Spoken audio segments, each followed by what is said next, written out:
Hello everyone, my self Dhananjay Raghuvanshi maths reading channel में आप सभी का स्वागत है। पिछले वीडियो में हमने कुछ बेसिक डेफिनेशंस को समझा था, जैसे कि पूर्णांक क्या होते हैं, सम संख्याएं, विषम संख्याएं, भाज्य संख्याएं, अभाज्य संख्याएं, परिमेय संख्याएं, अपरिमेय संख्याएं। आज के इस वीडियो में हम समझने वाले वास्तविक संख्याएं क्या होती हैं और वास्तविक संख्याओं के कुछ इंपॉर्टेंट पॉइंट्स, अंकगणित की आधारभूत प्रमेय, HCF का कंसेप्ट, LCM और एक बहुत ही ज्यादा इंपॉर्टेंट कंसेप्ट जो कि एग्जाम में 100% आता ही है, HCF और LCF से रिलेटेड फॉर्मूला। तो चलिए स्टार्ट करते हैं आज की क्लास। आज का जो हमारा पहला टॉपिक है वो है रियल नंबर्स, वास्तविक संख्याएं, जो कि हमारे चैप्टर का नाम भी है। पिछले वीडियो में हमने इसको थोड़ा बेसिक रूप से समझा था, अब इसको और देख लेते हैं एक बार अच्छे से। वास्तविक संख्याएं होती क्या है? वे संख्याएं जिसमें परिमेय संख्याएं और अपरिमेय संख्याएं आती, ठीक है ना। परिमेय संख्याएं और अपरिमेय संख्याएं आती है।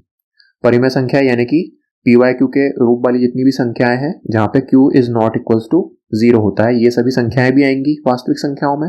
और अपरिमेय संख्याएं जिन्हें हम PYQ के रूप में नहीं लिख सकते, ठीक है ना। तो ये सभी संख्याएं किसमें आएंगी? वास्तविक संख्याओं में, यानी कि अपरिमेय भी और परिमेय भी। परिमेय संख्याओं के एग्जाम्पल कौन कौन से होते हैं? जैसे कि 1/2 परिमेय संख्या है, 1 परिमेय संख्या है, -1 है ना, इवन 0 के अपॉन में 1 लिख सकते हैं, ये भी परिमेय संख्या है। ये इसके क्या हो जाएंगे? एग्जाम्पल्स। PYQ के फॉर्म में नहीं लिख सकते हैं वो कौन कौन सी संख्याएं होती हैं? जैसे कि पाई की वैल्यू कभी खत्म नहीं होती, इसलिए हम इसको PYQ के फॉर्म में नहीं लिख सकते। और जैसे कि और क्या संख्याएं हो सकती हैं, जैसे √3, √2, √5 है ना, ETC। तो ये सभी कैसी संख्याएं हैं? अपरिमेय संख्याएं। तो वास्तविक संख्याओं में परिमेय संख्याएं भी आएंगी और अपरिमेय संख्याएं भी आएंगी, ठीक है। अब इसके कुछ इंपॉर्टेंट पॉइंट हैं, उनको समझ लेते हैं। जैसे कि वास्तविक संख्याएं का पहला इंपॉर्टेंट पॉइंट है कि वास्तविक संख्याओं को संख्या रेखा पर प्रदर्शित किया जा सकता है। जो वास्तविक संख्याएं हैं ना, उन्हें संख्या रेखा पर हम प्रदर्शित कर सकते हैं। जैसा कि यहाँ पे डायग्राम में आपको दिख रहा है, अगर मैं इस एरिया को जूम करता हूं तो आप देखोगे 1 कैसी है? एक रैशनल नंबर है, परिमेय संख्या है। और 2 भी क्या है? हमारी परिमेय संख्या है। और 1 और 2 के बीच में यदि आप देखोगे ना, तो यहाँ पे √2 की पोजीशन है 1 से थोड़ा आगे, और थोड़ा आगे जाए तो यहाँ पे √3 की पोजीशन है। इसका मतलब ये है कि जो संख्या रेखा है, संख्या रेखा पे हम वास्तविक संख्याओं को दर्शा सकते हैं, ठीक है। ये पहला पॉइंट क्लियर हुआ। अब दूसरे पॉइंट की ओर चलते हैं। दो संख्याओं के मध्य अपरिमित रूप से अनंत वास्तविक संख्याएं होती हैं। ये बहुत ही इंपॉर्टेंट पॉइंट है, एग्जाम में सीधे 1 मार्क का क्वेश्चन यहां से बनता है ना। तो इसको बिल्कुल याद कर लीजिए आप, हालांकि दोनों ही पॉइंट इंपॉर्टेंट है। अब सेकंड पॉइंट को देख लेते हैं एग्जांपल के थ्रू। जैसे कि आप देख रहे होंगे डायग्राम में, यहाँ पे 7 है और 8 है। डायग्राम में क्या है? 7 और 8। अब 7 और 8 को अगर मैं जूम करता हूं, इनके बीच में अगर संख्या देखता हूं तो देखो 7.1 आ रही है, 7.2, 3, 4, 5, 6, 7, 8, 9 एंड देन फिर क्या जाता है? 8। मतलब दो संख्याएं थी, क्या थी? 7 एंड 8। और 7 और 8 के बीच में अगर मैंने देखा तो और भी संख्याएं मुझे मिली, ठीक है ना। अब इसी प्रकार से यदि मैं और दूसरे नंबर्स को ले लूं, जैसे 7.1 और 7.2, मैं किनको ले रहा हूं? 7.1 और 7.2। तो इनके बीच में भी और संख्याएं हो सकती हैं। कौन कौन सी होंगी वो संख्याएं? जैसे 7.11, 7.12, 7.13, 7.14, 7.15 है ना। इसी तरीके से आते जाएंगी 7.16, 7.17, 7.18, 7.19। अब देखो 7.20। तो ये जो 7.20 है ना, यही क्या है? ये जो 7.20 है यही हमारा क्या होगा? 7.2, ठीक। तो यहां पे आप देखेंगे कि 7.1 और 7.2 के बीच में भी और संख्या निकल के आ गई, है ना। और संख्या को ले लूंगा मैं 7.11, 7.12, तो इनके बीच में भी और अपरिमेय संख्याएं, परिमेय संख्याएं आ सकती हैं। तो जो पॉइंट नंबर 2 है वो इससे क्लियर होता है कि दो संख्याओं के मध्य अपरिमित रूप से अनंत मतलब खत्म ही नहीं होंगी, आती ही जाएंगी वास्तविक संख्याएं प्रेजेंट होती हैं, ठीक है। तो ये दो पॉइंट थे वास्तविक संख्याओं के, इनको याद रखिएगा, एग्जाम पे डायरेक्ट इससे क्वेश्चन बनता है 1 नंबर के लिए। तो चलिए अगले कंसेप्ट की ओर चलते हैं। अब जो हमारा अगला टॉपिक है वो है अंकगणित की आधारभूत प्रमेय, फंडामेंटल थ्योरम ऑफ अरिथमेटिक। तो ये जो अंकगणित की आधारभूत प्रमेय है ना, ये अंकगणित की आधारभूत प्रमेय सीधे 2 मार्क का क्वेश्चन एग्जाम में आता है। 2 मार्क का आपसे डायरेक्ट पूछ लेगा कि अंकगणित की आधारभूत प्रमेय का कथन लिखिए, है ना। तो आपको ये जो 2 लाइन का कथन है इसको लिखना पड़ेगा और ये 2 नंबर में सीधे पूछा जाता है एग्जाम में। तो इसको समझ लेते हैं। प्रत्येक भाज्य संख्या को अभाज्य संख्याओं के गुणनफल के रूप में व्यक्त किया जा सकता है। यह गुणनखंड अद्वितीय होता है। इसे हम अंकगणित की आधारभूत प्रमेय कहते हैं, है ना, फंडामेंटल थ्योरम ऑफ अर्थमेटिक। किसने दिया था ये? कार्ल फ्रेडरिक गॉस ने ये थ्योरम दिया था। अब ये थ्योरम में जो लिखा हुआ है उसको समझते हैं। क्या बोल रहा है वो? प्रत्येक भाज्य संख्या को अभाज्य संख्याओं के गुणनफल के रूप में, है ना, हम क्या कर सकते हैं? व्यक्त कर सकते हैं। इस प्रमेय को हम एक एग्जाम्पल की मदद से समझ सकते हैं। जैसे कि 20, मैंने क्या लिया 20, ये कैसी संख्या है? तो आप कहोगे ये कैसी संख्या है? यह है भाज्य संख्या। ठीक है, 20 भाज्य संख्या है, तो हम इसको अभाज्य संख्या के गुणनफल के रूप में लिख सकते हैं। अभाज्य संख्या के गुणनफल ना, गुणनफल के रूप में लिख सकते हैं। कैसे लिखेंगे? उसके लिए हमको सबसे पहले 20 के गुणनखंड करना होगा। ठीक, 20 के गुणनखंड पिछली क्लासों में हमने सीखे हैं। 20 2 से जाएगा 10 टाइम्स, है ना, फिर 2 से जाएगा 5 टाइम्स। अब किससे? 2 से तो डिवाइड नहीं होगा, तो 5 से, तो एक बार चला जाएगा। तो जो 20 है, 20 के गुणनखंड क्या निकल के आ गए? इसको अभाज्य गुणनखंड कहते हैं। 2 गुणित 2 गुणित 5, है ना। तो ये जो 20 है ये कैसी संख्या थी? ये थी भाज्य संख्या। और इसके जो गुणनखंड आए हैं वो, उसमें सभी नंबर्स कैसे हैं? सभी नंबर देखोगे आप अभाज्य संख्या है। 2 भी एक अभाज्य संख्या होती है ना। 2 कैसी संख्या होती है? अभाज्य संख्या। और 5 भी अभाज्य संख्या होती है। तो यही तो हमारा स्टेटमेंट कहना चाह रहा था कि भाज्य संख्या को अभाज्य संख्या के गुणनफल के रूप में हम लिख सकते हैं। ठीक है ना। तो 20 को हमने अभाज्य संख्या के गुणनफल के रूप में लिख लिए, 2 गुणित 2 गुणित 5। अब आगे क्या कह रहा है वो? यह गुणनखंड अद्वितीय होता है। ये जो गुणनखंड होता है वो कैसा होता है? अद्वितीय, एकदम यूनिक होता है। मतलब ये जो गुणनखंड हमारा निकल के आया है इसके जैसा और कोई गुणनखंड प्रेजेंट नहीं होगा। ये अपने आप में इकलौता है। तो इसे ही हम क्या कहते हैं? इसे ही हम अंकगणित की आधारभूत प्रमेय कहते हैं। ठीक है, आपको समझ में आया? चलिए, यहाँ पे एक क्वेश्चन है, उसको सॉल्व कर लेते हैं। काफी बड़ा क्वेश्चन है, पर देखिए करते हैं। अब ये प्रमेय को समझने के लिए हमारे पास एक क्वेश्चन है, 32,760 के अभाज्य गुणनखंड ज्ञात कीजिए। तो ये जो 32,760 है इसके हमको कैसे गुणनखंड निकालना है? अभाज्य गुणनखंड। अभाज्य गुणनखंड मतलब सिर्फ अभाज्य संख्याओं से ही हमको इसमें भाग देना होता है। तो देखते हैं, पिछली क्लासों में हमने सीखे थे, इसको सॉल्व करते हैं। तो 32,760 संख्या लिख लिया मैंने। अब लास्ट में देखो क्या है, यहाँ पे लास्ट में 0, तो 2 से डिवाइड हो जाएगा ये।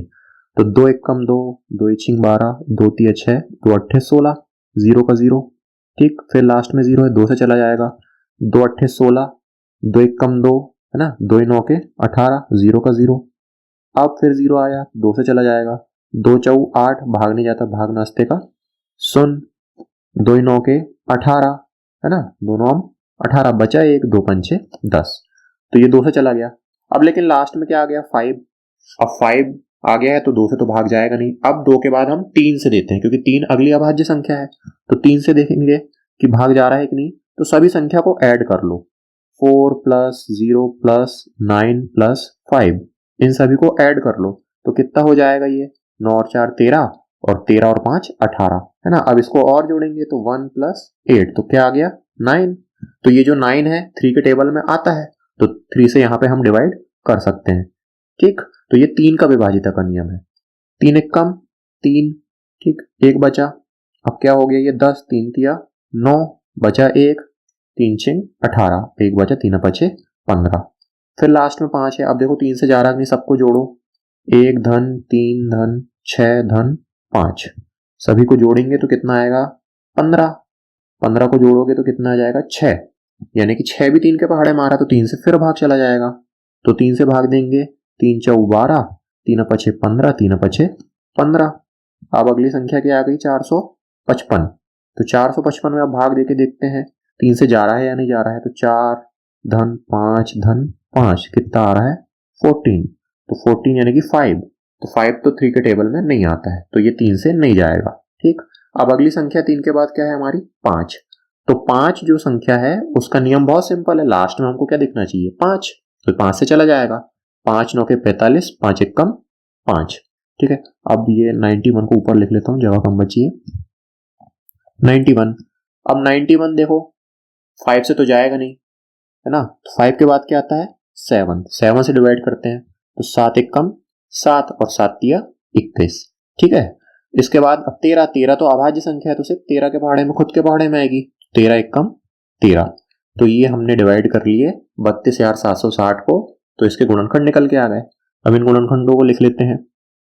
32,760 ये कैसी संख्या थी, भाज्य संख्या, और इसके गुणनखंड कैसे आ गए, 2 गुणित 2 गुणित 2 गुणित 3 गुणित 3 गुणित 5 गुणित 7 गुणित 13, है ना। तो ये जो गुणनखंड निकल के आए हैं आप देख रहे हैं यहाँ पे इतने सारे, ये सब कैसी संख्या है, कैसे रूप में है, तो आप कहेंगे ये सब कैसी है, अभाज्य संख्या। कैसी है, अभाज्य संख्या। और ये जो पैटर्न यहाँ पे है 2 गुणित 2 गुणित वाला जो पैटर्न है ना, ये यूनिक है अपने आप में, कैसा है, यूनिक, ठीक। तो यही था हमारा थ्योरम कि हर एक भाज्य संख्या को अभाज्य संख्या के गुणनखंड के रूप में लिखा जा सकता है, ठीक है। उम्मीद करता हूं आपको ये समझ में आया होगा। अब चलते हैं अगले कंसेप्ट की ओर। अगला जो हमारा कंसेप्ट है वो है HCF, हाईएस्ट कॉमन फैक्टर, है ना, जिसे हम महत्तम समापवर्तक भी कहते हैं। तो ये काफी इंपॉर्टेंट है, इसको ध्यान से समझिएगा। क्या लिखा है, संख्याओं के प्रत्येक उभयनिष्ठ कॉमन अभाज्य गुणनखंड की सबसे छोटी घातों का गुणनफल HCF कहलाता है।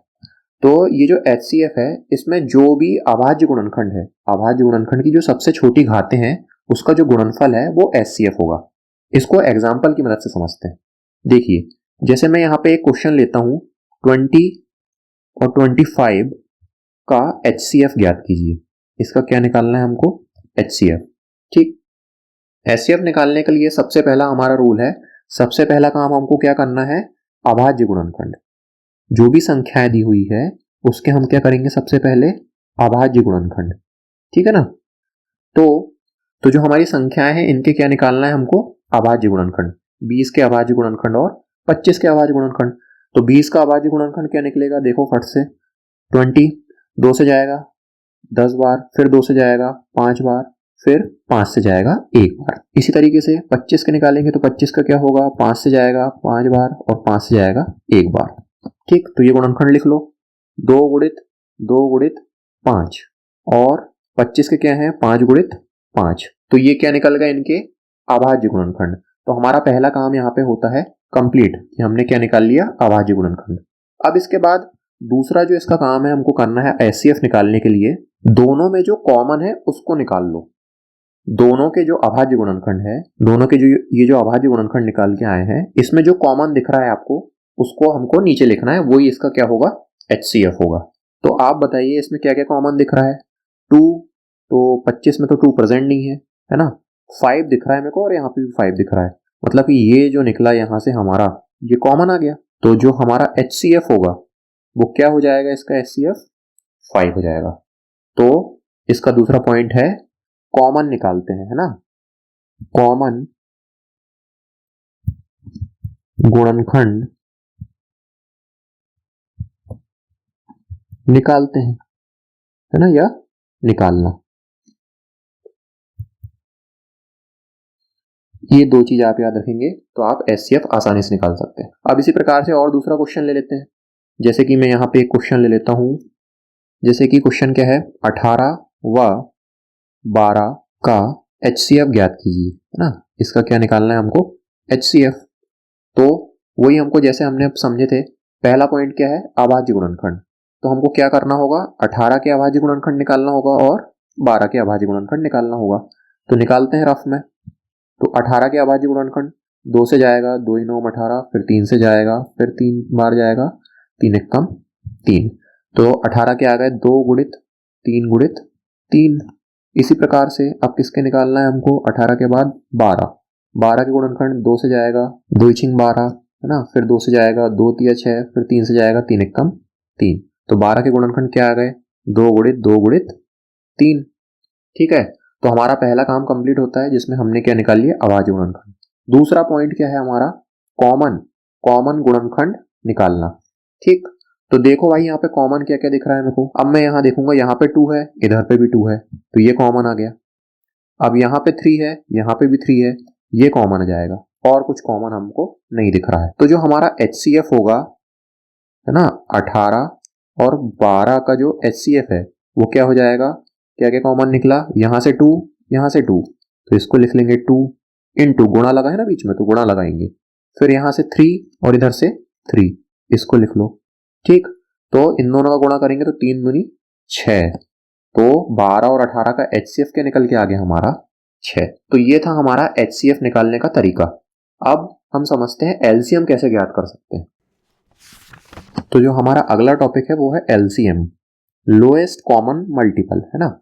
लोएस्ट कॉमन मल्टीपल हिंदी में इसको कहते हैं लघुत्तम समापवर्तक, है ना। LCM ज्ञात करना या लासा ज्ञात करना। तो इसकी डेफिनेशन क्या है, प्रत्येक अभाज्य गुणनखंड की सबसे बड़ी घातों का गुणनफल LCM कहलाता है ना। तो जो भी इसमें भी वही अभाज्य गुणनखंड निकालना है और उसकी जो सबसे बड़ी घातों का गुणनफल है वो LCM होगा। ठीक है, तो ये जो डेफिनेशन है, डेफिनेशन को यदि हम एग्जाम्पल से समझेंगे तो और अच्छे से हमको क्लियर होगा। तो देखते हैं एग्जाम्पल। जैसे कि पहला एग्जाम्पल हम ले लेते हैं, फिर से वही 18 और 12 का पिछली बार हमने HCF निकाले थे, अब हमको निकालना है LCM। तो इसका भी पहला पॉइंट आप याद रखिए, HCF हो या LCM हो, दोनों में क्या निकालेंगे हम, अभाज्य गुणनखंड। याद रखना अभाज्य संख्या से ही भाग देना है, भाज्य संख्या से भाग ना दे, अभाज्य गुणनखंड। ठीक, पहला पॉइंट है अभाज्य गुणनखंड। तो 18 के अभाज्य गुणनखंड अब भी निकाले थे हमने, है ना, 2 गुणित 3 गुणित 3, और 12 के क्या निकाले थे, 12 के निकाले थे 2 गुणित 2 गुणित 3। अब इसने क्या बोला है, यहाँ पे याद रखने वाली बात, सबसे बड़ी घातों का गुणनफल, सबसे बड़ी घातों का गुणनफल करना है हमको। तो सबसे बड़ी घातें, इसको कैसे लिख सकते हैं, यहाँ पे 2 की घात क्या है 1, 3 की घात क्या है 1, 3 की घात 1, तो यहाँ पे 2 की घात 1 और 3 की घात 1 और 1 मिलके क्या हो जाएगी 3 की घात 2। ठीक है, इसी प्रकार से नीचे 2 की घात 1, 2 की घात 1 और 3 की घात 1। अब 2 की घात 1 और 1 मिलके 2 की घात क्या हो जाएगी 2 और 3 की घात क्या है 1। अब जो हमारी डेफिनेशन क्या कह रही है, सबसे बड़ी घातों का गुणनफल क्या होगा, LCM होगा। मतलब इसमें जो भी गुणनफल आया होगा, गुणनखंड आए होंगे, उसमें जो सबसे बड़ी घातें हैं उनका अगर हम गुणनफल कर देंगे, गुणा कर देंगे, तो क्या आ जाएगा LCM। तो देखो भाई, तो LCM क्या हो जाएगा हमारा, सबसे बड़ी घातें कौन कौन सी दिख रही है, तो देखो 3 की घात यहाँ पे 2 दिख रही है और यहाँ 3 की घात 1 है, तो मेरे को क्या लेना है, बड़ी घात, सबसे बड़ी घात, तो मैं लूंगा 3 की घात 2। ठीक, अब यहाँ 2 की घात 1 है, यहाँ 2 की घात 2 है, बड़ी घात लेना है तो मैं क्या लूंगा 2 की घात 2। इतना क्लियर हुआ, बस इनका गुणा करना है। 3 की घात 2 मतलब 3 तिया 9, 2 की घात 2 मतलब 2 दूनी 4, तो इनका गुणा करेंगे तो 9 चौक 36। तो ये जो 36 है हमारा 18 और 12 का LCM निकल के क्या आ गया 36, 36, यही हमारा क्या होगा आंसर। ठीक है, तो इसका दूसरा पॉइंट क्या निकल के आया, बड़ी घातों का गुणनफल, बड़ी घातों का गुणनफल करते हैं हम इसमें, है ना। तो हमारा क्या निकल के आ जाता है LCM। यदि हम बड़ी घातों का गुणनफल करेंगे तो हमारा क्या निकल जाएगा LCM। बस ये 2 पॉइंट आपको याद रखना है और आप LCM आसानी से निकाल सकते हैं। तो ये था हमारा LCM का कंसेप्ट, उम्मीद करता हूँ आपको समझ में आया होगा। तो अब एक और बहुत ही ज्यादा इंपॉर्टेंट कंसेप्ट की ओर चलते हैं नेक्स्ट पेज से। तो जो हमारा अगला कंसेप्ट है वो बहुत ही इंपॉर्टेंट है एग्जाम के पॉइंट ऑफ व्यू से। 100% आपको गारंटी देता हूँ कि इस फॉर्मूले से जो बेस्ड क्वेश्चन रहेंगे वो एग्जाम में आना ही आना है। 2 नंबर के क्वेश्चन इस फॉर्मूले से आएंगे ही आएंगे, तो इस फॉर्मूले को आप अच्छे से याद कर लीजिएगा। चलिए समझते हैं आखिर ये है क्या। किन्हीं 2 धनात्मक पूर्णांकों A और B के लिए HCF तथा LCM में संबंध। कोई 2 धनात्मक पूर्णांक हैं A और B, उनके लिए HCF और LCM में एक संबंध है, रिलेशन है। ठीक है ना, क्या होता है वो रिलेशन, HCF ऑफ AB मतलब दोनों संख्याओं का जो HCF होगा और LCM ऑफ AB दोनों संख्याओं का जो LCM होगा, उनका यदि हम गुणा करते हैं तो वो जो 2 संख्याएं हैं उनका आपस में गुणनफल हमें प्राप्त होगा। मतलब दोनों संख्याओं का यदि मैं गुणा करता हूं और उन्हीं संख्याओं के LCM और HCF का गुणा करता हूं तो दोनों एक दूसरे के क्या होंगे, एक दूसरे के बराबर होंगे।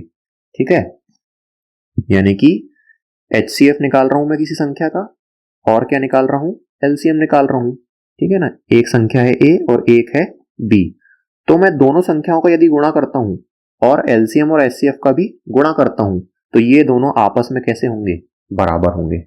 ठीक है ना। तो ये जो कॉन्सेप्ट है काफी इंपॉर्टेंट है, इसको ध्यान में रखिए। इससे रिलेटेड क्वेश्चन करते हैं। चलो इस फॉर्मूले से रिलेटेड एक क्वेश्चन को सॉल्व कर लेते हैं।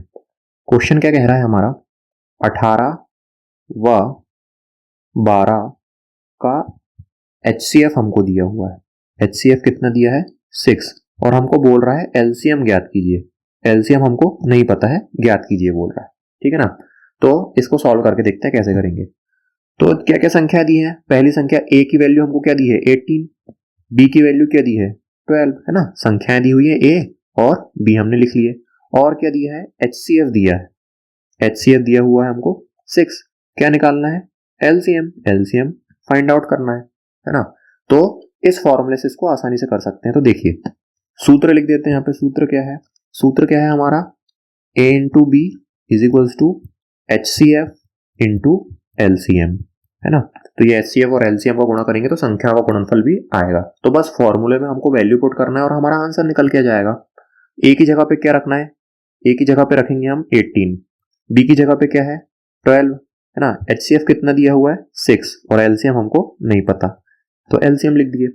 अब कुछ नहीं, जो कटता है उसको काट दीजिए। अब देखो तो 6 कम 6, 6 दूनी 12, कट गया। तो क्या बचा हमारा 18 गुणित 2 बराबर LCM।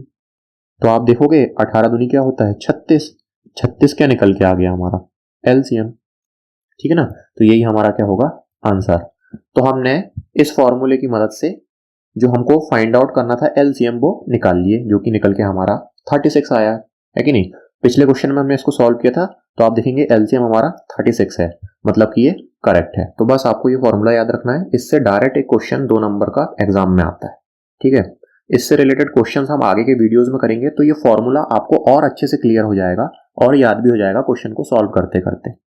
लेकिन इस फॉर्मूले में आपको एक इंपॉर्टेंट पॉइंट याद रखना है। इसका एक इंपॉर्टेंट पॉइंट है, तो वो पॉइंट हम लिख लेते हैं यहाँ पे नोट करके। ठीक है ना।